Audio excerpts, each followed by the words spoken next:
also welcome our speaker, Mukhya Vakta, Sri Raka Sudhakar Garu.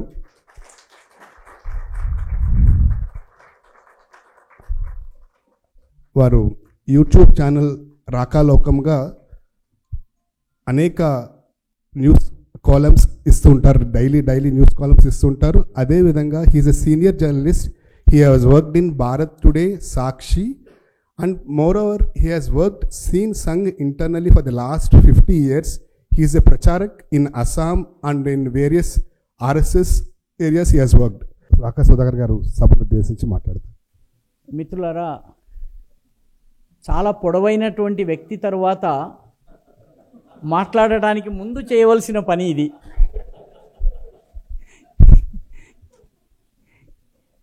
వారు వాస్తవంగా కూడా వ్యక్తిత్వంలోనూ కర్తృత్వంలోనూ కూడాను పొడవైనటువంటి వ్యక్తి. జీవితంలో అత్యున్నత శిఖరాలను అధిరోహించిన తరువాత అట్టడుగున ఉన్నవాడి కోసం పనిచేయాలన్న భావన కలగడం అనేది చాలా గొప్ప విషయము. వారు ఆ పనిని ప్రత్యక్షంగా చేశారు. వ్యవసాయం కోసము రైతుల గురించి వారు 1 సంవత్సరం పాటు తిరిగారు. అదేవిధంగా ప్రస్తుతం యువతని ప్రోత్సహించి వాళ్ళని మంచి మార్గంలో పెట్టే పని చేస్తున్నారు. ఆ విధంగా స్వప్రేరణతో పనిచేసేటటువంటి వ్యక్తి తరువాత మాట్లాడే అవకాశం రావడం నా అదృష్టం. పక్కన మన డాక్టర్ గారు ఉన్నారు. రాష్ట్రీయ స్వయం సేవక సంఘం ఏమిటి తెలుసుకోవాలంటే డాక్టర్ గారి తండ్రి గారిని చూడాలి.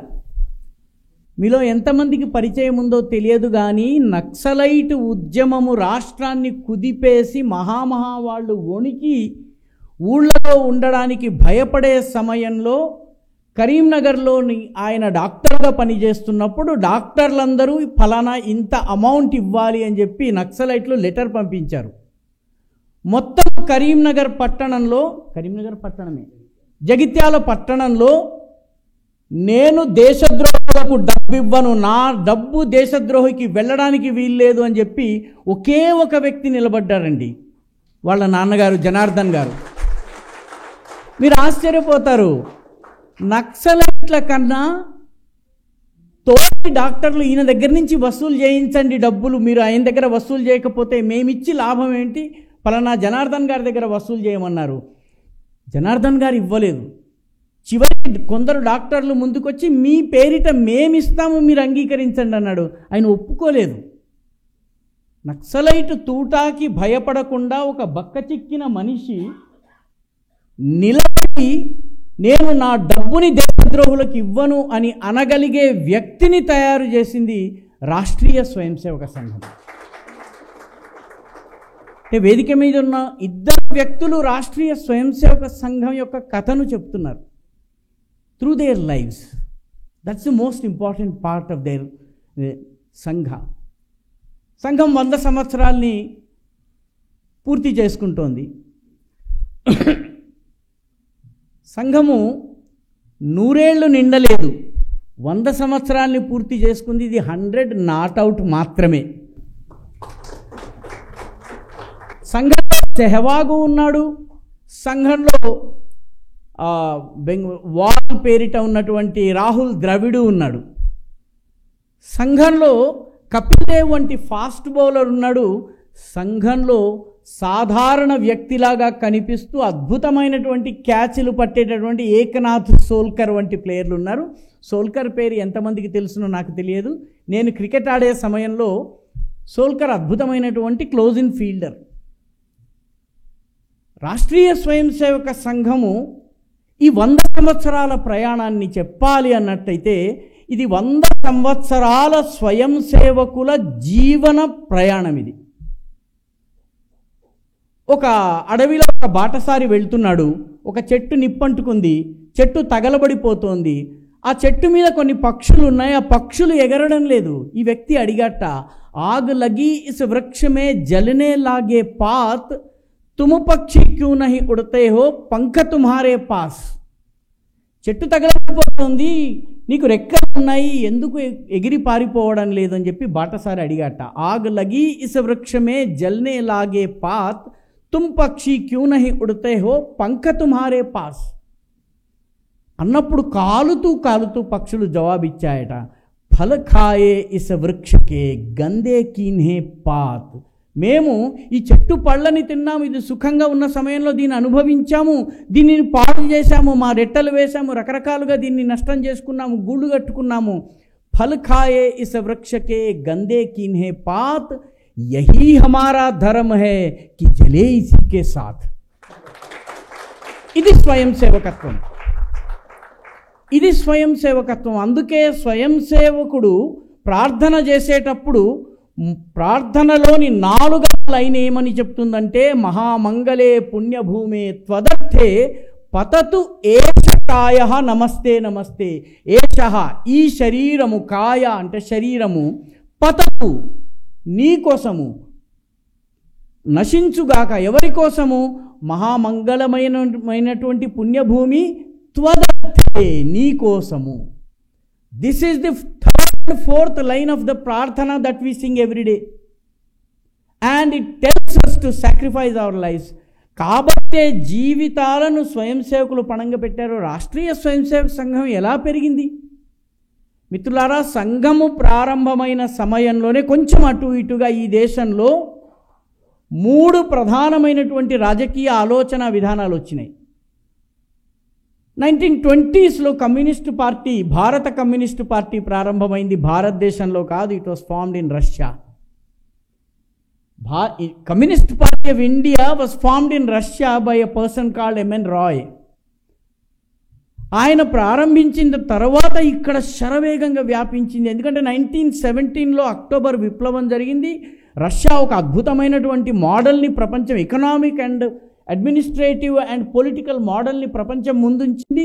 ప్రపంచమంతా కూడా it was enamoured by this model, and country after country, youth after youth, leader after leader, they were attracted to communism. That was in 1917.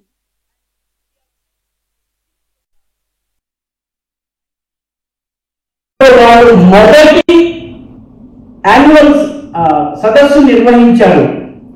In the first annual meeting of the CPI there were 1600 delegates drawn from all parts of the country, and communism was spreading like wildfire. అదే సమయానికి socialist ఆలోచన Europe నుంచి వచ్చింది. Socialist ఆలోచన సమానత్వము అనేటటువంటి పునాది, చాలా ఆకర్షణీయమైనటువంటి పునాదితో ప్రారంభమైంది మన దేశంలో. రామ్ మనోహర్ లోహియా, ఆచార్య నరేంద్ర దేవ్, జయప్రకాష్ నారాయణ్, ఆఖరికి Jawaharlal Nehru. They were inspired by this ideology. It was an attractive ideology, a successful ideology elsewhere. And the Indian youth were getting, they were latching on to this idea. సరిగ్గా అదే సమయంలో 3వ ఆలోచన విధానం ఆర్ఎస్ఎస్ 1925లో ప్రారంభమైంది. ఆర్ఎస్ఎస్ ప్రారంభమైనప్పుడు నాగపూర్లోని మొహితేవాడలో ఒక భూతాల గృహం ఉండి, ఆ భూతాల గృహం వైపు ఎవరూ వెళ్ళకపోతే మేము ఆ భూతాలం అని చెప్పి వెళ్ళి కుర్రవాడు దాన్ని క్లీన్ చేసి అక్కడ ఆడుకోవడం మొదలు పెట్టారు. This is RSS. 6 పిల్లలతో పాటు ఆడేందుకు ఒక డాక్టర్ గారు, ఆయనకు పని పాట లేదు, ఇంజక్షన్లు సూదులు ఏమి ఇవ్వనటువంటి డాక్టర్ గారు ఉన్నారు. That is how RSS was started.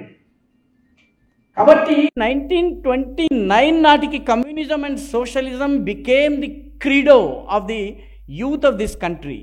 People started lapping up that ideology, latching on to that bandwagon of socialism and communism. Congress was దానికి ఆ రోజుల్లో ఈ దేశానికి దిక్కుమొక్కు కాంగ్రెస్ పార్టీ. మహాత్మా గాంధీ వంటి నాయకులు, అద్భుతమైనటువంటి charismatic leaders were there for the Congress party, and communist ideology was attractive. Rashtriya Swayam Sevaka సంఘానికి అద్భుతమైనటువంటి ఐడియాలజీ కనపడలేదు, ఆకర్షణీయమైనటువంటి నాయకత్వం లేదు. Doctor Hedgewar, who was doctor Hedgewar? Nobody knew. ఆయన డాక్టర్ అయి ఉండవచ్చును, అనేక మంది డాక్టర్లలో ఆయన ఒకరు. కాంగ్రెస్ పార్టీలో ఆయన నాగపూర్లో జరిగినటువంటి కాంగ్రెస్ పార్టీకి దాని యొక్క ఆహ్వాన కమిటీలో వాలంటీర్స్ బాడీకి he was the convener. Okay, but there were many conveners and there were many more leaders. So leader తెలియదు. సంస్థలో పనిచేసే వాళ్ళు పిల్లలు. And opposing it were 3 great ideologies. Congress ideology, which is a political ideology which was trying to bring independence for the country. There was communist ideology which talked about equality, rule of the proletariat, and there was socialist ideology. అద్భుతమైనటువంటి నాయకులు మూడిటికి ఉన్నారు. ఒక marks, Lenin, Engels, Fred, వీళ్ళందరూ కూడా కనిపిస్తూ ఉండేవాళ్ళు. ఆర్ఎస్ఎస్కి ఎవరున్నారు? ఎవరూ లేరు. తమాషా అది. వెన్ ఇట్ బిగాన్, జైలులో కృష్ణుడు ఉన్నట్టుగా ఆర్ఎస్ఎస్ పుట్టిందండి. ఎవరికి కూడా తెలియదు. తర్వాత ఆర్ఎస్ఎస్ పెరిగింది. ఎలా పెరిగింది? It did not grow because of great speeches. It did not grow because of great leaders. Doctor Hedgewar 9th pass అయినటువంటి పిల్లవాళ్ళని పిలిచి, ఒరే వెళ్ళండిరా మీరు కాలేజీలో చదవడం కోసము, నీ ఇంట్లో, నీ నాగపూర్లో, నీ మొహితేవాడలో, నాగావళి నది పక్కన కాదు నువ్వు చదవలసింది, విజయవాడకి వెళ్ళి చదువు అని పంపించాడు. విజయవాడకి దత్తాత్రేయ దండోపంత బందిష్టే అనేటటువంటి వ్యక్తి మూటా ముల్లే సర్దుకుని విజయవాడకు వచ్చి, భాష తెలియదు, ప్రాంతం తెలియదు, ఏమీ తెలియదు ఆ వ్యక్తి విజయవాడకు వచ్చి అక్కడ ఒక అద్దె ఇల్లు తీసుకుని స్కూల్లో అడ్మిషన్ తీసుకుని ఇంటర్మీడియట్ ఫస్ట్ ఇయర్లో చేరాడు. ఆ రోజుల్లో పియూసీ అనేవాళ్ళు. ఒక దేశపాండే గారు నెల్లూరుకు వచ్చారు. ఒక యాడ్వాల్కర్జీ తిరుపతికి వచ్చారు. ఇంకొకరు ఇంకొక చోటకు వచ్చారు. కాకినాడకి ఇంకొకరు వచ్చారు.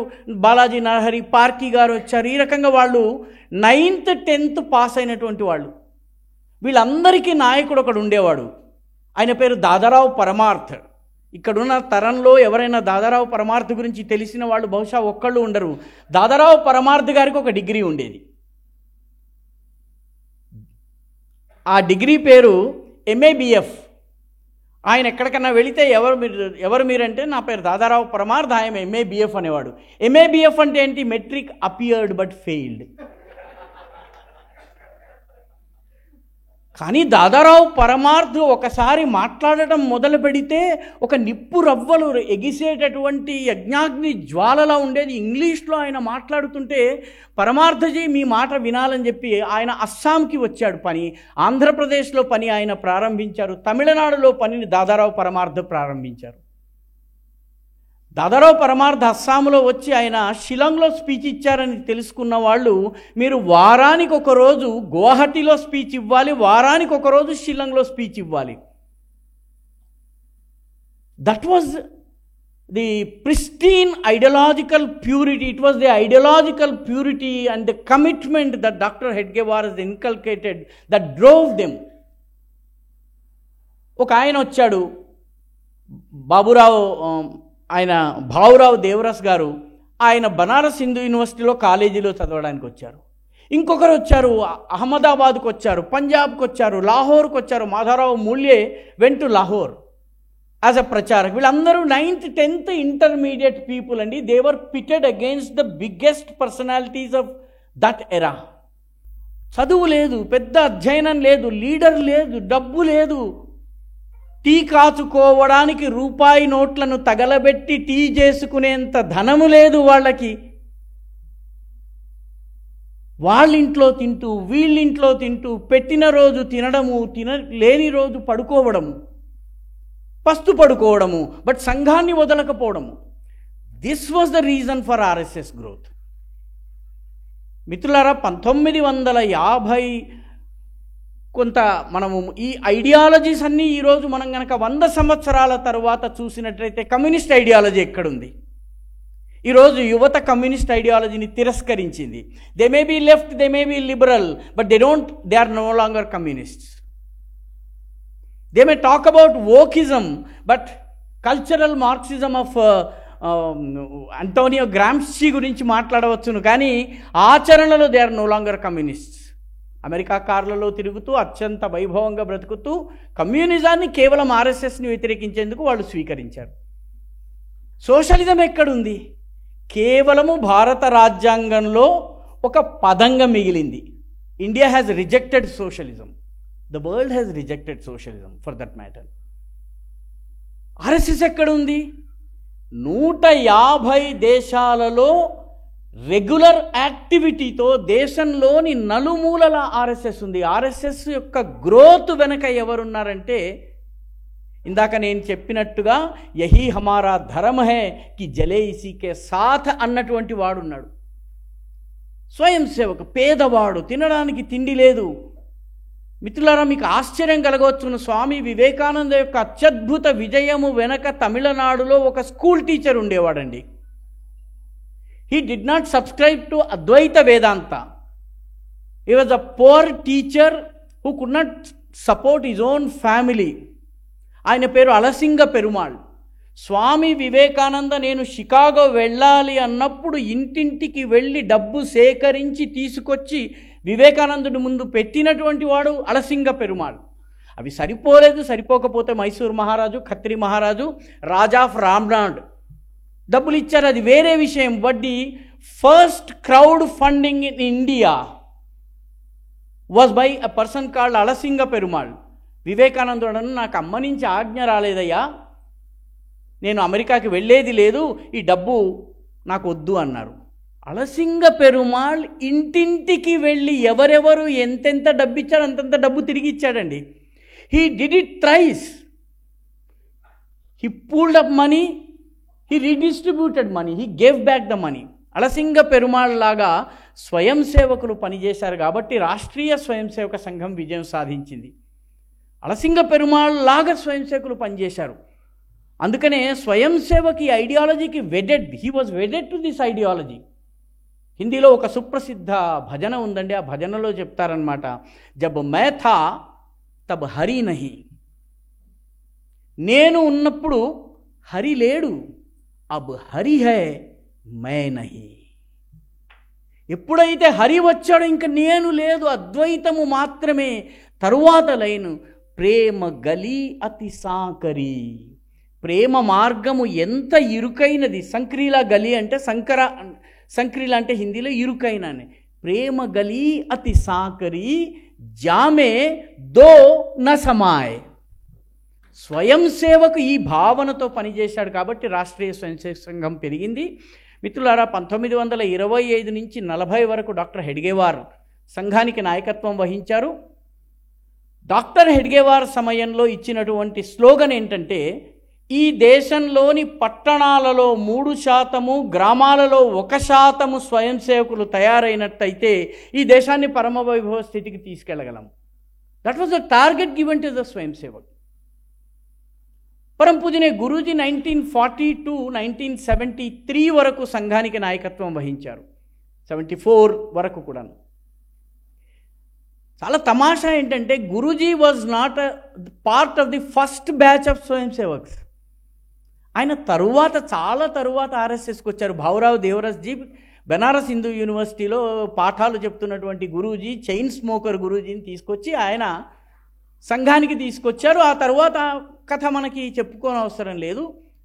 There were many people who asked in Nagpur, ఇదేమిటయ్యా, ఎవరి గురూజీ, ఎవరి మాధవరావు, ఈయన ఎలా వచ్చారు అని అడిగారు. అప్పట్లో జోకులు కూడా వేసేవాళ్ళట. బాబారావు సావర్కర్ ఉండేవారు. Babarao Savarkar was widely expected to become the second Sarsanghchalak after doctor Hedgewar. ఆయన పేరు నారాయణరావు సావర్కర్. చాలామంది అన్నారు, ఏమయ్యా నారాయణరావు స్వయం సేవకులను అడిగేవాడట నాగపూర్లో, ఏమయ్యా కేశవాయ స్వహ తర్వాత నారాయణ స్వహ కదా, ఈ మాధవాయ స్వహాను ముందు చెప్తున్నారేంటి మీరు అన్నారు. But he led this organization. 33 సంవత్సరాల యువకుడు ఈ ఆర్గనైజేషన్ని నడిపించాడు. దేశ విభజన సమయంలో హిందువులను, మీ ఆస్తులను డిస్పోజ్ చేసి భారతదేశానికి రమ్మని అడ్వైజ్ చేసిన ఏకైక నాయకుడు పరం పూజనీయ Guruji Golwalkar. Because he read the writing on the wall, he realized that Pakistan was going to become a reality. Let the Hindus, instead of believing the false assurances given by the Congress, మనం join కావాలి, మనం భారతదేశానికి రావాలి, ఆస్తుల్ని కాపాడుకోవాలి, ఇక్కడ we have to rebuild our lives అని చెప్పి మొట్టమొదట భావించిన వ్యక్తి గురూజీ. అండ్ దేశమంతా తిరిగాడండి ఆయన. చాలామందికి ఇది చరిత్ర తెలియదు. గురూజీ యొక్క లీడర్షిప్ గురించి ఒక చిన్న విషయం చెప్పి we will go ahead. He was a professor of zoology.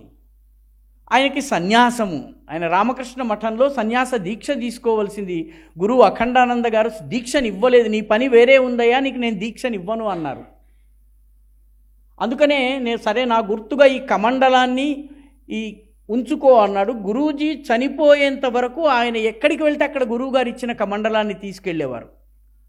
చాలామందికి తెలియని విషయం ఏంటంటే పూరీ శంకరాచార్యులుగా ఎవరిని అపాయింట్ చేయాలి అన్నప్పుడు ఇదిగో ఈ మాధవరావు సదాశివరావు గోల్వల్కర్ గురూజీ ఉన్నాడు, ఈ గురూజీని అపాయింట్ చేయండి అని చెప్పి వెళ్ళిపోతున్నటువంటి శంకరాచార్యులు వారు రాసి ఇచ్చారు. గురూజీ దగ్గరకు వచ్చారు, నా జీవితానికి వేరే పని నిర్ధారణ అయింది, ఇదిగో నాకు అక్కర్లేదు అన్నారు. మరి ఎవరిని చేయాలంటే హీ సజెస్టెడ్ ఎ నేమ్. ఇప్పుడున్నటువంటి నిశ్చలానంద సరస్వతి గారి కన్నా ముందున్నటువంటి సన్యాసి, ఆయన పేరు తక్షణం గుర్తు రావడం లేదు, వారిని శంకరాచార్యులుగా అపాయింట్ చేయించారు. ఈయన శంకరాచార్య పదవి తీసుకోలేదు. ఈ విషయం ఎప్పుడు తెలిసింది?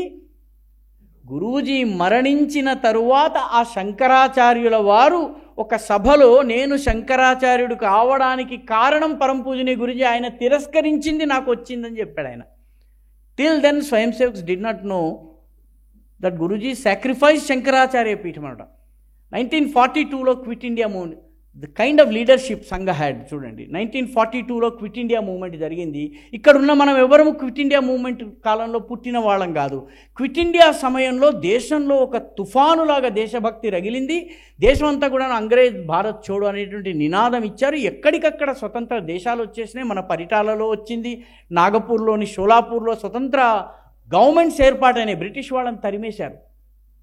ఆ సమయంలో there was pressure on Guruji from our స్వయం సేవక్స్.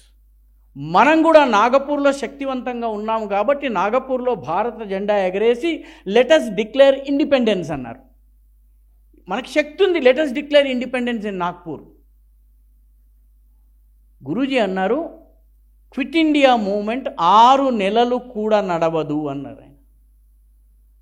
లేదు, మనం ఆక్యుపై చేద్దాము నాగపూర్ చుట్టుపక్కల ప్రాంతాలు, సెంట్రల్ ప్రావిన్సెస్, బెరార్, వార్ధా, ఈ భండారా, ఈ ప్రాంతాలు ఏవైతున్నాయి ఇక్కడ మన జెండాను ఎగరేసి స్వతంత్ర దేశాన్ని ప్రకటిద్దాము. గురూజీ ఈ విషయము దత్తోపంత ఠేంగ్డేజీ వన్ ఆఫ్ ద సీనియర్ స్వయం సేవక్స్ చెప్పారండి. గురూజీ ఆయనతో అన్నారట, జియో పొలిటిక్స్ గనక అధ్యయనమైతే ఇది ఆత్మఘాతకమైనటువంటి చర్య అన్నారట. దత్తోపంత ఠేంగ్డేజీ అంటారు, I heard the word geo politics for the first ever time on that occasion. జీవితంలో మొట్టమొదటిసారి జియో పాలిటిక్స్ విన్నారు. Zoology professor talking about geo politics. ఆయన అన్నారు, సెంటర్లోంచి పోరాటాలు రాకూడదు, పోరాటాలు మార్జిన్స్లోంచి, ఫ్రింజెస్లోంచి, ఫ్రాంటియర్స్ నుంచి రావాలి. ఆ తర్వాత అవి they have to close in చేసినప్పుడు మాత్రమే ఈ మధ్యలో ఉన్నవాడు లిబరేట్ చేయగలుగుతాము. కాబట్టి మనం గనక ఆ రకంగా చేయకుండా సెంటర్లో గనక మనం తిరుగుబాటు చేస్తే enemy will close in and with in 1 month our government will collapse. కాబట్టి క్విట్ ఇండియా మనము చేయకూడదు అన్నారు డాక్టర్ హెడ్గే గురూజీ గారు. Look at the kind of leadership that RSS had. ఆ రోజు గనక ప్రేయము అంటే అందరికీ ఇష్టమైనది గనక అంగీకరిస్తే క్విట్ ఇండియా మూవ్మెంట్లో మనకు కూడా భారతదేశ చరిత్రలో స్వతంత్ర పోరాటంలో పాల్గొన్న వాళ్ళ జాబితాలో ఈరోజు కమ్యూనిస్టులకు జవాబు చెప్పాల్సిన పరిస్థితి రాదు. బట్ ఆయన ప్రేయమును ఎంచుకోలేదు, శ్రేయమును ఎంచుకున్నారు. శ్రేయం is for the welfare of everyone. ప్రేయ ఔర్ శ్రేయ దో అలగ్ అలగ్ చీజ్ హే. ప్రేయం అంటే నాకు జ్వరం వచ్చింది, నాకు జిలేబీలు తినాలని ఉంది, నా మీద ప్రేమ ఉన్నవాడు నాకు జిలేబీలు పెట్టాడు అనుకోండి, ప్రియం అది, బట్ హార్మ్ఫుల్. శ్రేయము అంటే నీ శ్రేయస్సు దేనిలో ఉంది? ఇప్పుడు చేదు మందు తాగాలి, కషాయం తినాలి, లంకణం చేయాలి, మందులు వేసుకోవాలి, ఆవిరి పట్టాలి, ఇవన్నీ కష్టము, కానీ ఇది చెయ్యాలి, ఇది శ్రేయము. గురూజీ చోస్ శ్రేయము. మిత్రులారా, గురూజీ ఆలోచన యొక్క గొప్పతనం ఏంటంటే గురూజీ జియోపాలిటిక్స్ని దత్తోపంత ఠేంగ్డేజీకి అర్థం చేయించినటువంటి 8 సంవత్సరాల తరువాత chairman Mao centre of China Beijing నుంచి లాంగ్ మార్చ్ చేసి యునాన్ ప్రావిన్స్ ద సదర్న్ మోస్ట్ టిప్కి వచ్చి అక్కడి నుంచి తిరుగుబాటు చేస్తాడండి. చైనా చరిత్ర చదివిన వాళ్ళకి తెలుస్తుంది. చైనాలో ఉన్నటువంటి కుమింటాంగ్ ప్రభుత్వం ఉంది. చాంగ్కై షేక్ ప్రభుత్వాన్ని కొట్టడం కోసము యునాన్ ప్రావిన్స్కి వస్తాడు. దాన్నే లాంగ్ మార్చ్ అంటారు. ఆ లాంగ్ మార్చ్ చేసిన తర్వాత కొట్టడం జరుగుతుంది. గురూజీ చెప్పినటువంటి మాటనే మావ్ సెట్టింగ్ చెప్పాడు. Mao Tsetung is a great strategist. We may not agree with his ideology, but look at Guruji's vision. సంఘం ఎందుకు పెరిగింది అంటే బికాజ్ ఇట్ బిలీవ్డ్ ఇన్ శ్రేయ నాట్ ప్రేయ, శ్రియం నాట్ ప్రియం. మన కళ్ళ ముందు ఛత్తీస్గఢ్లో మావోయిస్టులు చనిపోతున్నారు. మావోయిస్టు పోరాటం అంతమవుతుంది. ఎందుకు అంతమవుతున్నది? Because they are in the centre. చుట్టూ భారత సైన్యం ఉంది. మావోయిస్టులను ఎలా కొట్టారండి? గత 8-9 సంవత్సరాలుగా ఛత్తీస్గఢ్లో కానీ ఉత్తర తెలంగాణలో కానీ మెడికల్ షాప్లో క్వినైన్ ట్యాబ్లెట్ కొన్నాడు అనుకోండి, వాడిని పట్టుకుంటున్నారండి. మనం విషయాంతరం అవుతున్నాం కానీ I'm telling you what geopolitics means. ఒక క్వినైన్ ట్యాబ్లెట్ కొంటే ఎవరికి ఇది, ఎక్కడికి వెళ్తున్నామని అది చెప్పకపోతే మెడికల్ షాప్ వాడిని పట్టుకున్నారు. ఎందుకంటే అడవుల్లో ఉండేవాడికి వచ్చే అతి ముందు వచ్చేటటువంటి జలుబు మలేరియా. మలేరియాకి క్వినైన్ ట్యాబ్లెట్ కొనకుండా ఆపితే ముందు మావోయిస్టులకి ఏం చేయాల్సి వచ్చిందంటే బెంగళూరుకి వెళ్ళి క్వినైన్ కొనాల్సి వచ్చింది. కాబట్టి వాడి డబ్బులు, ఎనర్జీ దేనికోసం ఉపయోగించాడు? క్వినైన్ ట్యాబ్లెట్లు కొనడానికి బెంగళూరు వెళ్ళాడు. ఒక పెద్ద మావోయిస్ట్ని బెంగళూరులో ఎందుకు పెట్టారు? క్వినైన్ ప్రొక్యూర్ చేసి పెట్టుకోవాలి. So this is how movements will fail. సిద్ధాంతము మిగతా అంత పని militarily, geopolitically it is easy to finish అని గురూజీ 1942లో స్వయం సేవకులకు చెప్పారు. రియల్ లీడర్ కాబట్టి ఆయన ఈ సంఘాన్ని ముందుకు తీసుకెళ్లాలంటే మనం ఏం చేయాలి అని చెప్పారు. That is where Naxalism failed. That is how Mao Zedong succeeded. And Guruji was speaking geopolitics to his swayamsevaks and his కార్యకర్తాస్ in 1942, much before, long before the geopolitics అనేటువంటి పదము పొలిటికల్ సైన్స్ ప్రొఫెసర్లు మాట్లాడటానికి ముందు ఆయన మాట్లాడారు. This is the leadership that RSS got. ఈ స్వయం సేవకులు వచ్చి గ్రామాలలో పనిచేసి శాఖలను పెంచి సమాజంలో ఉన్నటువంటి ప్రముఖుల్ని వాళ్ళు ప్రోత్సహించారు. హైదరాబాద్కి శ్రీరామ్ సాఠే గారు వచ్చారు. అద్భుతమైనటువంటి ధనవంతులైనటువంటి కుటుంబము. ఆయన కుటుంబంలో వాళ్ళందరూ కూడాను సైన్యంలో పనిచేశారు. శ్రీరామ్ సాఠే గారు ట్యాంక్ బండ్ బెంచ్ల మీద పడుకుని 5 పైసలు 10 పైసలకి దొరికే బఠానీలను తిని నీళ్లు తాగి పడుకున్నారు. అప్పట్లో హుస్సేన్ సాగర్ నీళ్లు తాగడానికి యోగ్యం. తాగి పడుకున్నారు. బట్ ఈ బిల్ట్ ఆర్ఎస్ఎస్ ఇన్ హైదరాబాద్. ఆయన ఒకసారి అడిగాను, ఎలా పనిచేశారండి మీరు అని అడిగాను. శ్రీరామ్ సాఠేజీ చాలా రీసెంట్గా చనిపోయారు. ఆయన అన్నారు, దునియా జుక్తి హై, झुकाने वाला चाहिए.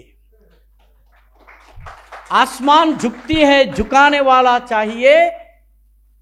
दुनिया बदलती है, बदलाने वाले चाहिए అన్నారు ఆయన. హల్దేకర్ జీ ఇక్కడ మన ప్రాంతంలో సహప్రాంత ప్రచారకగా పనిచేశారు. జీవిత చరమాంకంలో కదలలేని పరిస్థితిలో ఉంటే మరాఠీ గ్రంథాలను తెలుగులోకి అనువదించి ఒక అనువాదకుడి సాయంతో తెలుగులో పుస్తకాలు తీసుకొచ్చారండి. పెను తుఫానులో దీపస్తంభం అనే పుస్తకం ఇక్కడ బయట అందుబాటులో ఉన్నది, దయచేసి చదవండి. చిట్ట చివరి క్షణం వరకు పతత్వేషకాయో నమస్తే అటువంటి కార్యకర్త వచ్చారు. ఆయనని ఒకసారి అడిగాను అనమాట, హల్దేకర్ జీ మీరు అతి కష్టమైన పరిస్థితుల్లో ఎలా పనిచేశారంటే ఆయన చాలా అద్భుతమైనటువంటి ఒక భజన చెప్పారన్నమాట. లోగ్ కహతే కి భగవాన్ ఆతే నహీ పర్ ద్రౌపది కి తరహా తుమ్ బులాతే నహీ. లోగ్ కహతే కి భగవాన్ ఖాతే నహీ పర్ శబరీ కి తరహా తుమ్ ఖిలాతే నహీ. ఇది జీవన వేదంగా ఈ ఐడియాలజీ కోసం పనిచేశారండి కార్యకర్తలు. ఈరోజు 100 సంవత్సరాల తరువాత మనకు ఒక మహాసౌధం కనిపిస్తున్నది, కానీ దాని వెనుక స్వయం సేవకుల జీవన తపస్సు. నేను 1984లో అస్సాంకి ప్రచారకగా వెళ్ళాను. అస్సాంకి పంపించినప్పుడు అస్సాం ప్రాంత ప్రచారక్ గారికి నన్ను పరిచయం చేసిన తర్వాత he was in-charge of the state. ఆయన అన్నారు, సుధాకర్జీ వారంలో ఎన్ని వారాలు ఉంటాయి? సుధాకర్ వారంలో ఎన్ని రోజులు ఉంటాయి అంటే, హఫ్తే మే తో 7 दिन रहते हैं, गिनाओ.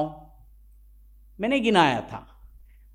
रविवार, सोमवार, मंगलवार, बुधवार, गुरुवार, बृहस्पतिवार, शुक्रवार, शनिवार అని చెప్పాను. అస్సాం మే ఏక్ ఔర్ వార్ హోతా హై అన్నాడు. ఇంకొక వారం ఉంటుంది అస్సాంలో అన్నాడు. అది ఏంటి అంటే అది హెడ్గే వార్ అన్నాడు ఆయన.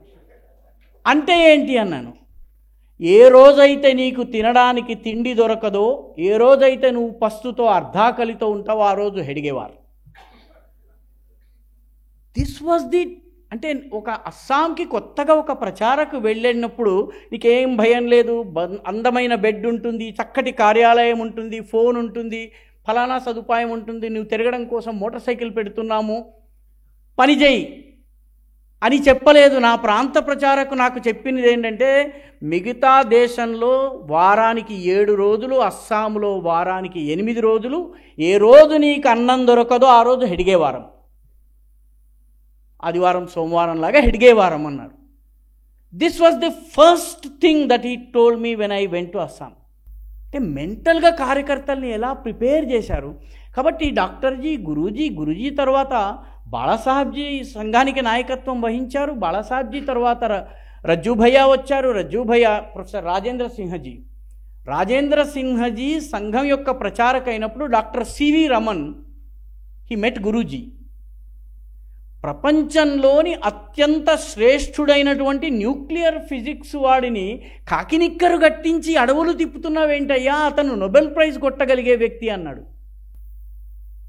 But professor Rajju Bhaiya who taught in Allahabad university and among his students was Vishwanath Pratap Singh and Murli Manohar Joshi.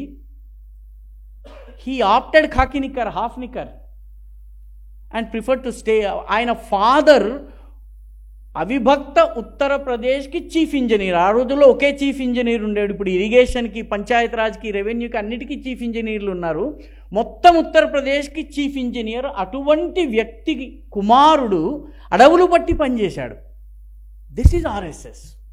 So ఈ 100 సంవత్సరాల ప్రయాణంలో ఇటువంటి the kind of leadership we got and the kind of కార్యకర్తాస్ వి గాట్, దీన్ని మనం దృష్టిలో ఉంచుకోవాలి. ఈ రోజుకి కూడా అదే ప్రేరణ మనం నడిపిస్తోంది.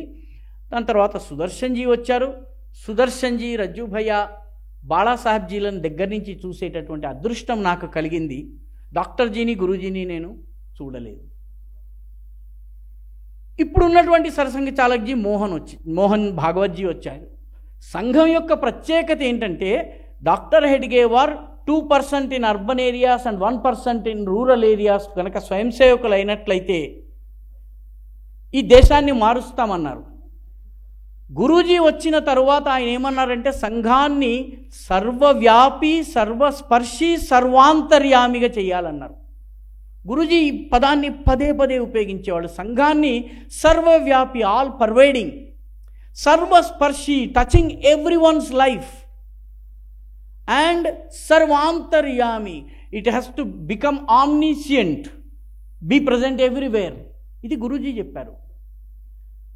ఆ తర్వాత బాళాసాహెబ్జీ వచ్చిన తర్వాత ఆయన ఒక సూత్రం ఇచ్చారు. సంఘయానే శాఖాయానే కార్యక్రమం.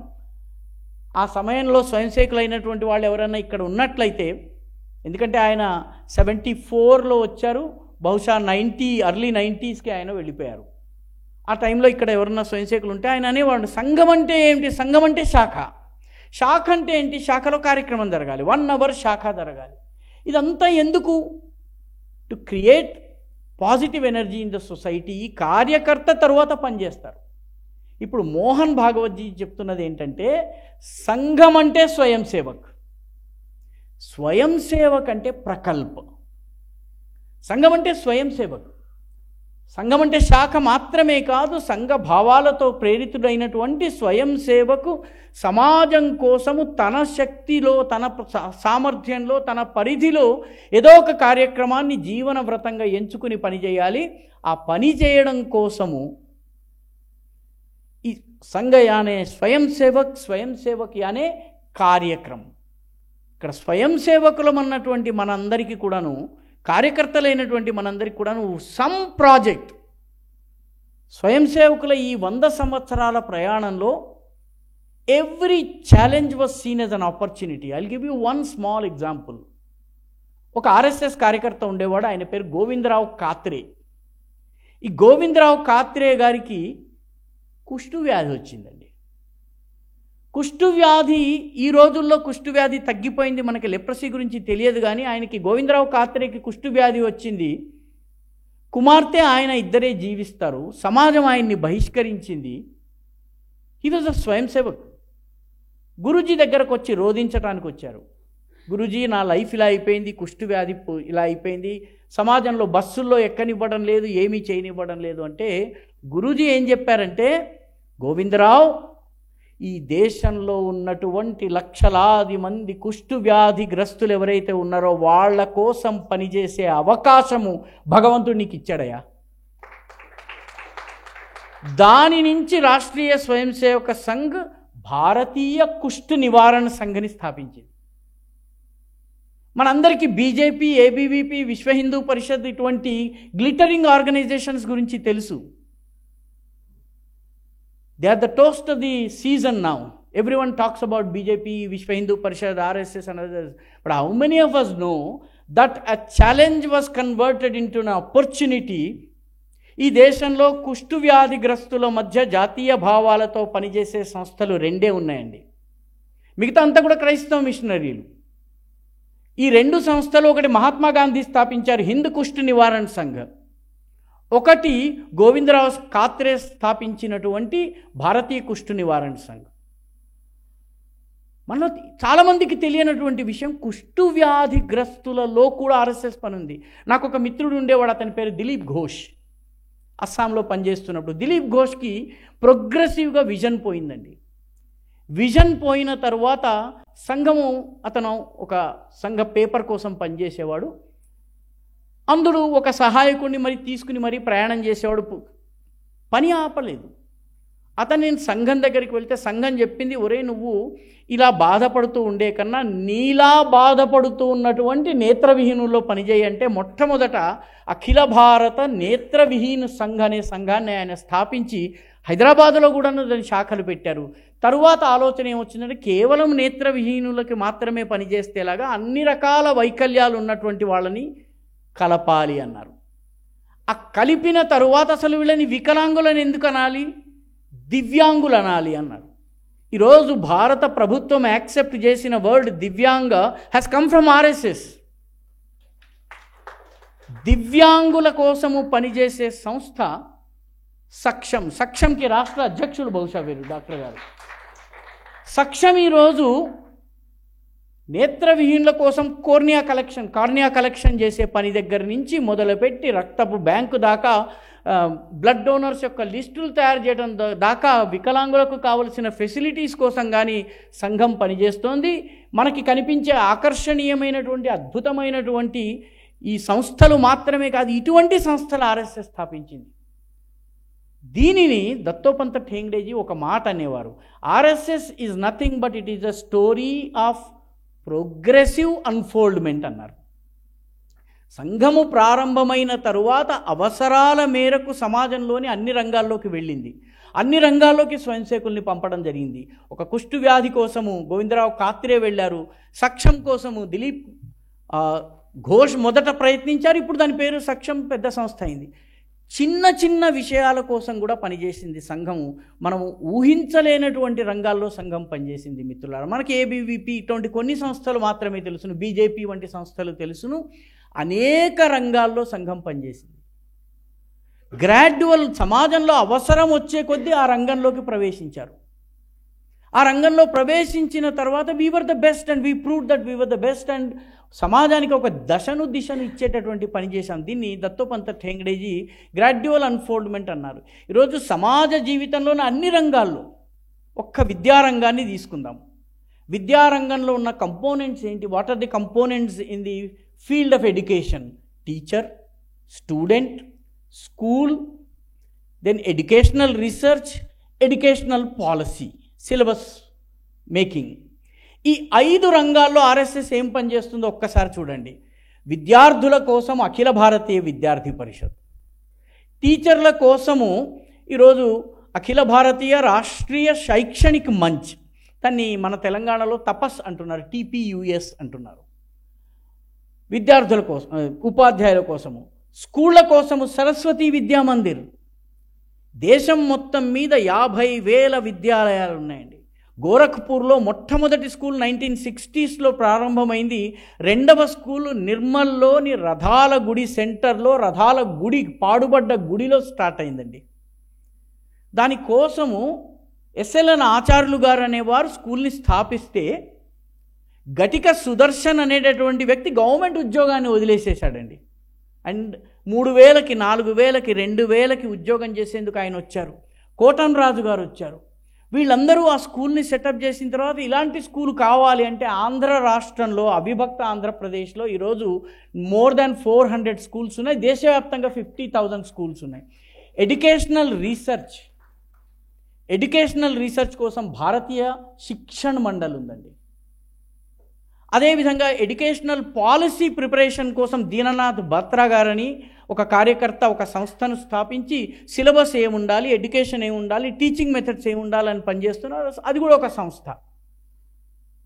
ఆర్థిక రంగం తీసుకుందాము, ఎకనామిక్ సెక్టర్ని మనం తీసుకుందాం. ఎకనామిక్ సెక్టర్లోని every aspect has been touched upon by the Rashtriya స్వయం సేవక్ సంఘ్. ఎకనామిక్ రంగంలో కార్మికుడు ఉంటాడు, భారతీయ మజ్దూర్ సంఘ్ ఉంది. రైతు ఉంటాడు, రైతు కోసం భారతీయ కిసాన్ సంఘ్ ఉంది. ఆ తరువాత పారిశ్రామికవేత్తలు ఉంటారు, చిన్న తరహా పారిశ్రామికవేత్తల కోసము లఘు ఉద్యోగ భారతి ఫర్ ఎంఎస్ఎంఈస్. టాటాకి బిర్లాకి మీరు సంస్థ పెట్టనక్కర్లేదు, వాడు ప్రభుత్వాలను శాసించగలడు. కానీ సర్వసాధారణ చిన్నకారు పరిశ్రమల యొక్క ప్రయోజనాల గురించి ఎవరు మాట్లాడాలి?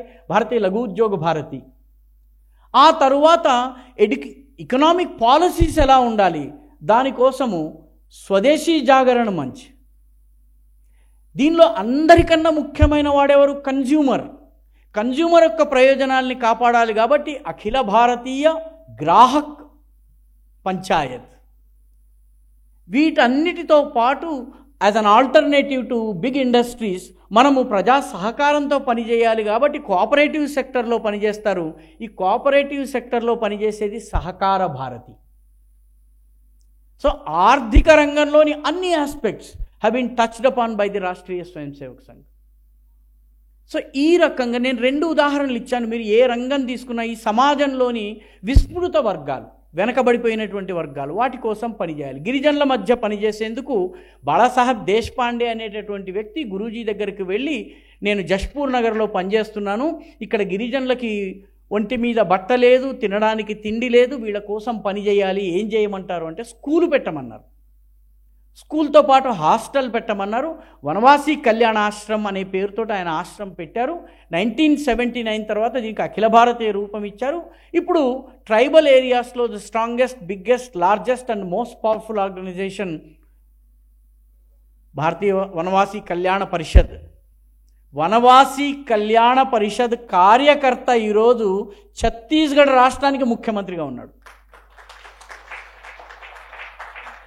స్లమ్స్ ఉన్నాయి, స్లమ్స్లో పనిచేసేందుకు సేవా భారతి. దూరంగా ఉన్నటువంటి ప్రాంతాల్లో మనం స్కూళ్ళన్నీ కూడాను ఈ ఇంటర్నేషనల్, నేషనల్ గ్రామర్ స్కూల్స్ ఇవన్నీ కూడా పట్టణాల్లో వస్తాయి. సుదూర ప్రాంతాల్లో స్కూల్ నడిపించాలి, ఏం చేయాలి? ఏకల విద్యాలయ ప్రకల్ప. మనలో చాలామందికి తెలియదు, ఒకే టీచర్ ఉంటాడు, 8వ తరగతో 9వ తరగతో చదువుతాడు, భద్రాచలంలో లేకపోతే ఎరుకల మధ్య, యానాదుల మధ్య పనిచేస్తూ ఆ స్కూల్ టీచర్ పొద్దున్నుంచి మధ్యాహ్నం వరకు స్కూల్ నడుపుతాడు. మధ్యాహ్నం తరువాత హోమియోపెట్టే తీసుకుని గ్రామం అంతా తిరిగి ఎవరికి జ్వరాలు ఉన్నాయి, తలనొప్పులు ఉన్నాయి మందులు ఇస్తాడు. మందులు ఇచ్చిన తర్వాత సాయంత్రము ఆ ఊళ్ళో ఉండేటటువంటి వాళ్ళందరినీ కూర్చోబెట్టి భజన పాడిస్తాడు. ఎంతండి జీతము? 1,500 రూపాయలు, 1,200 రూపాయలు. ఏకల్ విద్యాలయాలు ఈరోజు భారతదేశం మొత్తం మీద 50 నుంచి 75 వేల వరకు ఉన్నాయండి. 75,000 ఏకల్ విద్యాలయాలు. డాక్టరు వెళ్ళని చోటకి, స్కూలు వెళ్ళని చోటకి, వైద్య విధానం వెళ్ళనటువంటి చోటకి, the places where no one prefers to go, no doctor wants to go.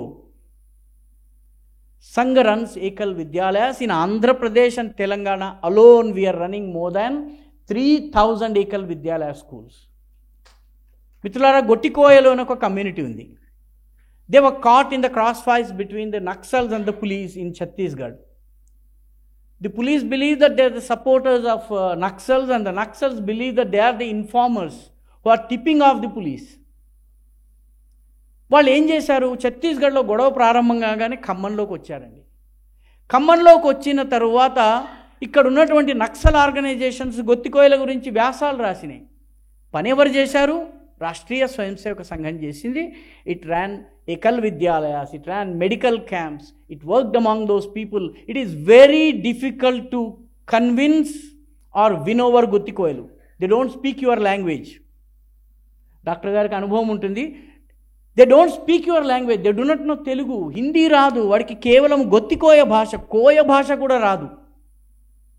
వాడు ఎదుటివాడిని నమ్మడు, ఎందుకంటే పోలీస్ చేతుల్లో తన్నులు తిన్నాడు, నక్సల్ చేతుల్లో తన్నులు తిన్నాడు. It doesn't believe anyone. వాడికి అడవి తప్ప ఏమీ తెలియదు. వాళ్ళ మధ్య ఆర్ఎస్ఎస్ పనిచేస్తుంది. కాబట్టి ఆర్ఎస్ఎస్ యొక్క పనిని అర్థం చేసుకోవాలంటే ఇది. రాష్ట్రీయ స్వయం సేవక సంఘానికి చెందినటువంటి కార్యకర్తలు హైదరాబాదులో ఉన్నటువంటి స్లమ్ ఏరియాస్లో మొబైల్ మెడికల్ క్యాంప్స్ నడిపించారండి. దానికి వాళ్ళు పేరు పెట్టారు ఆరోగ్య భారతి అని పెట్టారు. దేశవ్యాప్తంగా నేషనల్ మెడికోస్ ఆర్గనైజేషన్ అని ఉంది, డాక్టర్లకు సంబంధించినటువంటి విషయాల్లో అది పనిచేస్తూ ఉంటుంది. మన దగ్గర ఆరోగ్య భారతి పేరుతో పనిచేస్తూ ఆరోగ్య భారతి ద్వారా స్లమ్ ఏరియాస్లో మెడికల్ క్యాంప్స్ నిర్వహించాము. తరువాత అనిపించింది మనం మెడికల్ క్యాంప్స్ నిర్వహించి బయట నుంచి సహాయం ఇవ్వడం ఏమిటి, let us capacity build the slum dwellers themselves. ఒక డాక్టర్ గారు ఉన్నారండి, డాక్టర్ సురేందర్ రెడ్డి గారు, మహాపురుషులు. ఋషిని చూడాలి అంటే సురేందర్ రెడ్డి గారిని చూడండి. ఆయనకి పద్మభూషణ్ రాలేదు, ఆపరేషన్లు చేసినందుకు, గ్యాస్ట్రోఎంట్రాలజీ చేసినందుకు పద్మభూషణ్లు రాలేదు, ఆయన కోరుకోలేదు. సురేందర్ రెడ్డి గారు ఆయన నర్సింగ్ హోమ్ చిన్నది కట్టుకుని ట్రైబల్ ఏరియాస్లో వైద్యం ఇస్తుంటే నక్సలైట్లు ఆయన నర్సింగ్ హోమ్ని పేల్చేశారు. ములుగులో జరిగిన సంఘటన ఇది. In the early 90s. Our Yoganand ji would know because he was active in the ABVP at that point in time. So ఆయన హైదరాబాద్కు వచ్చిన తర్వాత స్లమ్ ఏరియాస్లో పనిచేయడం మొదలుపెట్టిన తర్వాత ఈ డాక్టర్లను తీసుకెళ్ళి సారిడాన్లు, తలనొప్పులు, నైస్లు ఇవి ఇవ్వడం ఏమిటి, లెటస్ కెపాసిటీ బిల్డ్. అక్కడ ఉన్నటువంటి వాళ్లను ఎంచుకుని వాళ్లకు సూది ఎలా ఇవ్వాలి, బీపీ ఎలా చూడాలి, లేకపోతే మిగతా కట్ ఎలా కట్టాలి, పేషెంట్ని స్ట్రెచ్చర్లో ఎలా కూర్చోబెట్టాలి, దానికి ఒక సిలబస్ని డెవలప్ చేసి ఆయన హైదరాబాదులో ఉన్నటువంటి 100 స్లమ్స్లో ఈరోజు ఆ స్లమ్లో ఉండేటటువంటి కుర్రవాడు సహాయం చేస్తున్నాడు. He is the first aid చేసేటటువంటి doctor. He doesn't call himself a doctor or a medical helper అది అన్నాడు, లేకపోతే ఒక ఆర్ఎంపీ లాగా డబ్బులు వసూలు చేయడం కూడా చేయడు. అతను కేవలము మన హైదరాబాద్ సిటీలో as we speak this is happening. ఈరోజు ఆదివారం కాబట్టి ఈరోజు కూడా అనేక చోట్ల సంజీవని అనేటటువంటి క్యాంప్స్ వెళ్తున్నాయి. ఈ హెల్త్ వర్కర్స్ పనిచేస్తున్నారు. This is RSS. ప్రచారం అక్కర్లేదు, పేరు అక్కర్లేదు, కీర్తి అక్కర్లేదు, పద్మభూషణ్లు పద్మశ్రీలు అక్కర్లేదు, పదవులు అక్కర్లేదు. పని చేయమని సంఘం చెప్పింది, నేను చేస్తాను. ఈ సంఘానికి వచ్చినటువంటి లీడర్షిప్ అలాంటిది. బహుశా భారతదేశంలో లీడర్షిప్ విషయంలో పార్టీలు చీలినాయి. ఏబిసిడిలో ఎన్ని అక్షరాలు ఉన్నాయో అన్ని అక్షరాలతో పార్టీలు ఏర్పడ్డాయి.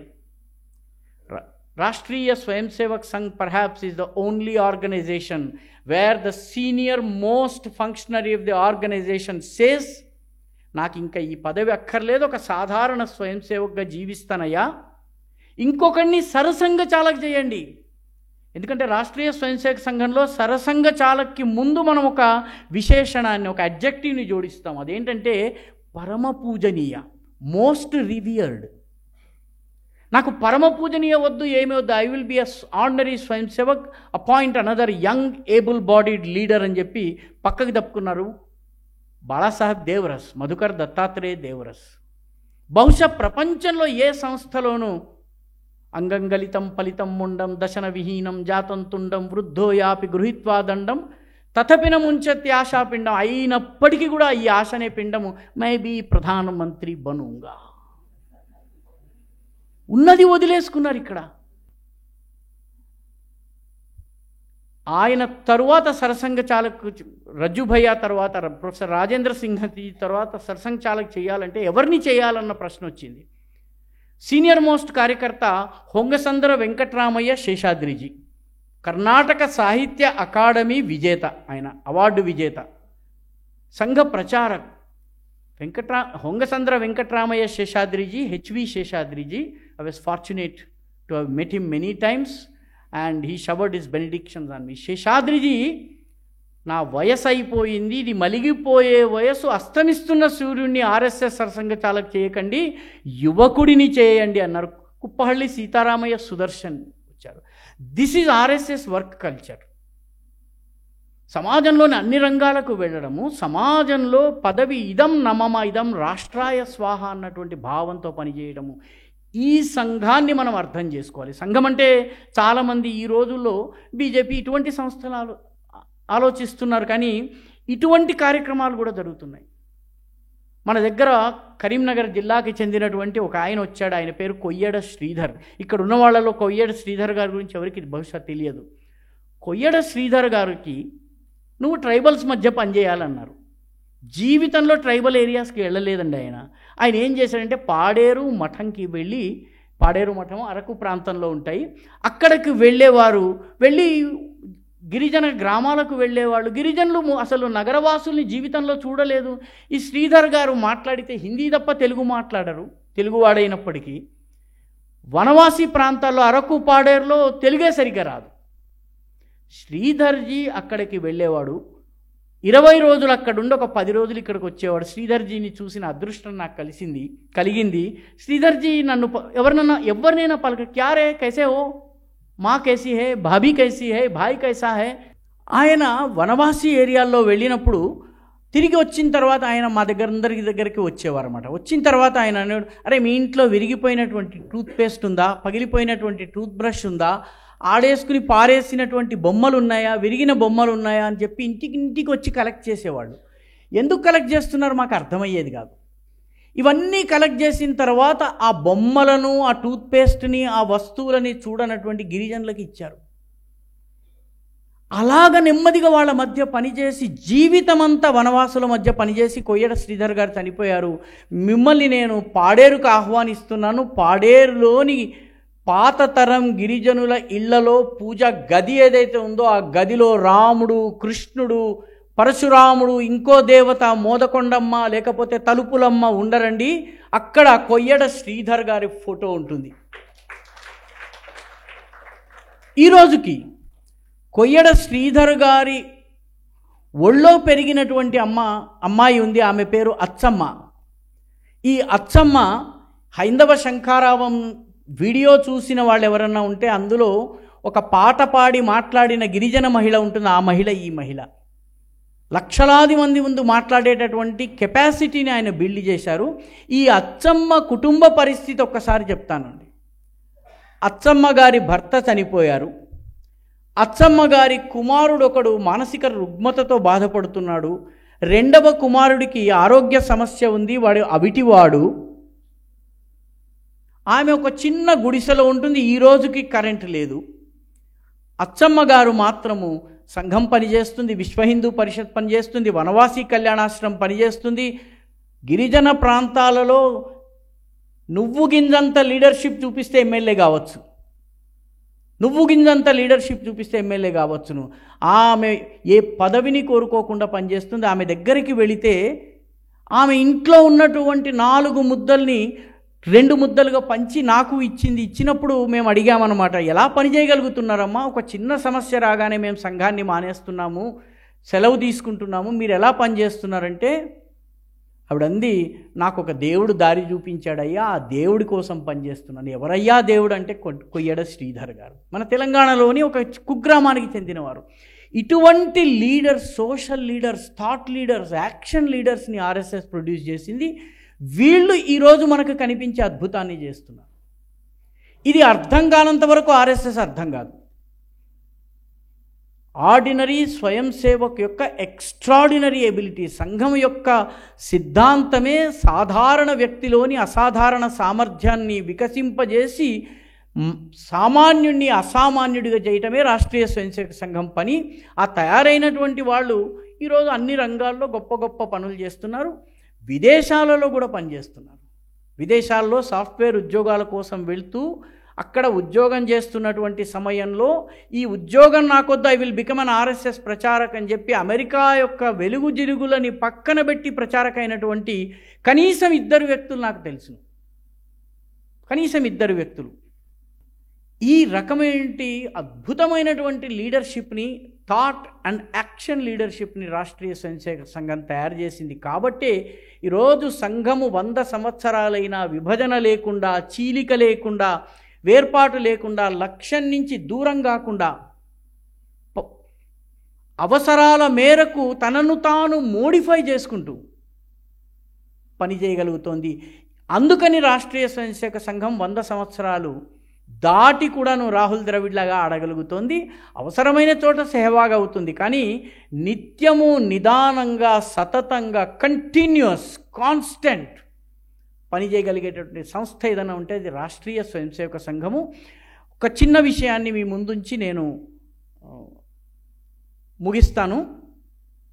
మిత్రులారా, నేను అస్సాంలో పనిచేస్తున్న సమయంలో నాతో పాటు పనిచేస్తున్నటువంటి 8 మంది ప్రచారకుల్ని ఉగ్రవాదులు చంపేశారు. 8 మంది. ఒక ఆయన పేరు మురళీ మనోహర్. ఆయన చనిపోయిన తర్వాత ఆయన పేరు మురళీ మనోహర్ కాదు, నారాయణన్ కుట్టి. ఎందుకంటే కేరళలో ఆయన పైన కేసులు ఉన్నాయి కాబట్టి ఆయన అస్సాం పంపించారని తెలిసింది. ఆ నారాయణన్ కుట్టి గారిది హత్య జరిగిన తరువాత ఒక సమావేశం జరిగింది కేరళలో పరిస్థితులు ఇలా ఉన్నాయి, కార్యకర్తలు వెళ్తే చనిపోతున్నారు, అక్కడ అత్యంత క్లిష్టమైన పరిస్థితులు ఉన్నాయి, భోజనము ఉండడము అన్ని రకాల సమస్యలు ఉన్నాయి. మీలో మురళీ మనోహర్ చనిపోయాడు, నారాయణన్ కుట్టి అనేటటువంటి వ్యక్తి చనిపోయిన తర్వాత ఈ ఖాళీ భర్తీ చేయడానికి ఎందరు వస్తారని అడిగారు. ఆ సభలో ఉన్నటువంటి యువకులు అందరూ చేయెత్తారు. నేను వెళ్తానంటే నేను వెళ్తాను. పతత్వేషకాయో నమస్తే నమస్తే. This is RSS. ఈ ఆర్ఎస్ఎస్ అర్థం చేసుకోకుండా బయట కనిపించే కాకి నిక్కరు, తెల్ల చొక్కా, లేకపోతే బయట కనిపించేటువంటి వెలుగు జిలుగుల రాజకీయమో, అయోధ్య ఉద్యమమో, వీటిని మాత్రమే చూస్తే మనము సంఘాన్ని అర్థం చేసుకోలేము. అయోధ్య ఉద్యమం మనం నడిపించాం, కాంప్రమైజ్ అయిపోయి ఉండవచ్చును. But how RSS built the mood for this and how it could solve this vexed issue of Ayodhya, ఇది అధ్యయనం చేయవలసినటువంటి విషయం. కార్యకర్తలము అసలు సంఘం అంటే ఇష్టం ఉన్నటువంటి మనందరం కూడాను సంఘం యొక్క ఈ 100 సంవత్సరాల ప్రయాణాన్ని అర్థం చేసుకోవలసినటువంటి అవసరం ఉంది. ఈ 100 years travel of this organization, undivided, unwavering, unflinching organization మీకు బహుశా ఈ దేశంలోనే కాదు ప్రపంచంలో కూడా ఎక్కడ దొరకరు. ఇందాక లక్ష్మీనారాయణ గారు చాలా అద్భుతమైన మాట అన్నారు. 1947లో దేశ విభజన జరిగింది. ఈరోజు డీప్ స్టేట్ పేరిట కానీ మిగతా విషయాలలో కానీ 2047కి మరొక్క విభజన చేసేటటువంటి ప్రయత్నం జరుగుతోంది. దీన్ని అడ్డుకోగలిగినటువంటి శక్తి స్వయం సేవకు ఉంది. నేను సంఘం అన్న పదం కూడా వాడటం లేదు, స్వయం సేవకు ఉంది. భయపడవలసిన అవసరం లేదు, పోరాటం కొనసాగించాల్సినటువంటి అవసరం ఉంది. పరమపూజనీయ మోహన్ భాగవత్ గారు చెప్పినట్టు ఇక్కడ మనందరి లక్ష్యము సంఘయానే స్వయం సేవక్ యానే ప్రకల్ప్. Let us start some small project in our area that can bring about change. చిన్న పని ద్వారా, పెద్ద బోర్డు అవసరం లేదు, చిన్న పని ద్వారా మనం ఏ రకంగా మార్పు తీసుకుని రాగలము. చాలా చిన్న పని ద్వారా. అంజలి సినిమా హాల్ దగ్గరికి వెళ్ళండి. సికింద్రాబాద్లో అంజలి అని ఒక సినిమా హాల్ ఉంది, బహుశా చాలామందికి తెలియకపోవచ్చును. ఈ అంజలి సినిమా హాల్ పక్కన ఒక గీతాభవన్ ఉంది. ఈ గీతాభవన్లో ఒక 80 ఏళ్ల వ్యక్తి కూర్చుంటాడండి. పొద్దున వస్తాడు, 8 గంటలకి టిఫిన్ చేసి వచ్చి కూర్చుంటాడు, సాయంత్రం 8 గంటల దాకా కూర్చుంటాడు. ఏం చేస్తాడు ఆయన? పెద్ద వ్యాపారం వదులుకుని కొడుకులకి కూతుళ్ళకి అప్పగించి వచ్చి కూర్చున్నాడు. ఆయన ఏం చేస్తాడంటే ఎవరు వస్తే వాళ్ళకి భగవద్గీత నేర్పిస్తాడు. ఎవరు వస్తే వాళ్ళకి భగవద్గీత నేర్పిస్తాడు. నాకు 6 గంటలకు కుదురుతుంది, మధ్యాహ్నం 2 గంటలకు కుదురుతుంది, ఇద్దరు వస్తారు, ఆ ఇద్దరికి భగవద్గీత నేర్పిస్తాడు. సాయంత్రం 6 గంటలకు కుదురుతుంది, ఆ ఇద్దరో ముగ్గురుకో నేర్పిస్తాను. నేను దుకాణం అంతా కట్టి హిసాబ్ కితాబ్ పూర్తయిన తర్వాత వస్తాను, అప్పుడు నేర్పిస్తాడు. ఈ రకంగా భగవద్గీత నేర్పించడమే ఒక జీవన ధ్యేయంగా పెట్టుకుని ఆయన వర్క్ చేస్తున్నాడు. చాలా సామాన్యుడు ఆయన. We can do this. మన పక్కనే మా ఇంటి దగ్గర నేను నివసించేటటువంటి ప్లేస్ని దమ్మాయిగూడ అంటారు, దాని పక్కన ఆయన ఒక ప్రాజెక్ట్ తీసుకున్నాడు, ఒక స్వయం సేవకు, చాలా చిన్న ప్రాజెక్టు. మీ ఇంట్లో మీరు వాడి ఉపయోగించగలిగేటటువంటి బట్టలు గనక ఉన్నట్లయితే ఆ బట్టల్ని మాకు ఇవ్వండి అని అడిగాడు. అయితే చాలామందికి ఉతికి ఇవ్వాలా, ఇస్త్రీ చేసి ఇవ్వాలా, మోసుకుని వెళ్ళాలా, ఇదంతా చాలా కష్టం అండి అని అంటారు. మీరు మీ బట్టల్ని మీరు ఉతికిస్తే చాలు, మిగతా పనులు మేము చేసుకుంటామని ప్యాంట్లు, షర్ట్స్, స్కర్ట్స్, మిగతా డ్రెస్సులు వాటన్నిటిని కూడా మంగళవారం మాత్రమే తీసుకుంటాడు. జవహర్ నగర్లో ఉంది ఇది. Jawahar Nagar has the biggest dump yard in Asia. అక్కడ మంగళవారం తీసుకుంటాడు. ఆ బట్టల్ని ప్రాసెస్ చేసిన తర్వాత వాటన్నిటిని శుక్రవారము డిస్ప్లేకి పెడతాడు. డిస్ప్లేకి పెట్టి ఎవరికి కావాలంటే వాళ్ళు తీసుకోవచ్చు. No questions asked, no money demanded. తీసుకుంటారు. తీసుకున్న తర్వాత వాళ్ళు వాడుకుంటారు. ఈ చాలా చిన్న ప్రాజెక్ట్, కానీ పేదల స్లమ్ ఏరియాలో it brings about a great change in life. ఇచ్చే బట్టలు చిన్నగనవి, కాస్త బాగున్నవి ఇస్తే చాలు, చాలా చిన్న పని, but they are able to bring about changes. సమాజంతో కాంటాక్ట్ బిల్డ్ అవుతుంది. మన ఉపేక్షిత వర్గాలు చాలా చిన్న ప్రాజెక్ట్ని తీసుకుని మనం చేయవచ్చును. అస్సాంలో నా మిత్రుడు ఒక ప్రయోగం చేశాడు, చాలా ఇంట్రెస్టింగ్ ప్రయోగం. 1987 when I was a pracharak there. Doctor Hedgewar జీవితాన్ని 16 పేజీల్లో ఆయన హిందీలో రాశాడు. తన హాస్టల్లో 24 ట్రైబ్స్కి చెందినటువంటి యువకులు ఉన్నారు, వాళ్ళందరినీ వాళ్ళ భాషలో దీన్ని రాయమన్నాడు. So 24 tribal students became the first producers of literature in those tribal communities. ఆ 24 భాషల్లో రాసిన 16 పేజీల పుస్తకాన్ని ఆయన ప్రింట్ చేయించాడు. నీనీ ట్రైబ్లో ఇంటింటికి పంచమన్నాడు. బైబిల్ కాక ఆ కమ్యూనిటీలోకి వెళ్ళినటువంటి ఏకైక literature was this was in 1987. ఆ తర్వాత I came to know that Guruji శత జయంతి నాటికి 54 ట్రైబ్స్లో 16 పేజెస్ బుక్ వెళ్ళింది. కాబట్టి సోషల్ ట్రాన్స్ఫర్మేషన్ తీసుకుని రావాలన్నట్టయితే సోషల్ ట్రాన్స్ఫర్మేషన్ బయటకి చాలా ప్రకాశవంతంగా కనిపించేవి కావు, చాలా చిన్న కాన్స్టెంట్ కంటిన్యూస్ స్టెప్స్ ద్వారా, చిన్న మార్పు ద్వారా వస్తుంది. ఇక్కడ ఉన్న వాళ్ళకి ఎంతమందికి గుర్తుందో తెలియదు కానీ బర్కత్పురాలోని ఆర్ఎస్ఎస్ కార్యాలయం ముందు ఒక 10-15 సంవత్సరాల ముందు ఒక వ్యక్తి కూర్చునేవాడండి. 6-7 గంటలకి బొట్టు పెట్టుకునేవాడు, చేతికి పక్షవాతం ఉండేది, ఒక కర్ర సహాయంతో పాకుతూ డేకుతూ నడుచుకుంటూ వచ్చి బయట కుర్చీ వేసుకుని కూర్చునేవాడు. కొంత పటిక బెల్లము మిశ్రీ పలుకులు పెట్టుకుని కూర్చునేవాడు. ఆయన వచ్చిన వాళ్ళందరికీ కూడా ఈ మిశ్రీ పలుకులు ఇచ్చేవాడు, రామ్ రామ్ అనేవాడు, పంపించేవాడు. ఆయన రోజంతా ఇదే పని చేశాడు. చేస్తే అందరూ మొదట్లో నవ్వుకున్నారు, కొందరు తీసుకున్నారు, తీసుకోలేదు. తరువాత ప్రజలు ఆయన దగ్గర నుంచి ఆయన అలవాటు అయ్యారు. కొందరు వచ్చి నా భర్తతో నాకు సమస్య ఉంది, రామ్ రామ్ అనమ్మా అన్న. లేదండి మా ఆఫీస్లో కష్టం ఉంది, రామ్ రామ్ అనమ్మా అన్నారు. ఇలాగ ఆయన కొన్ని వేల మంది హృదయాలను స్పృశించారండి. ఒకరోజు ఆయన చనిపోయారు.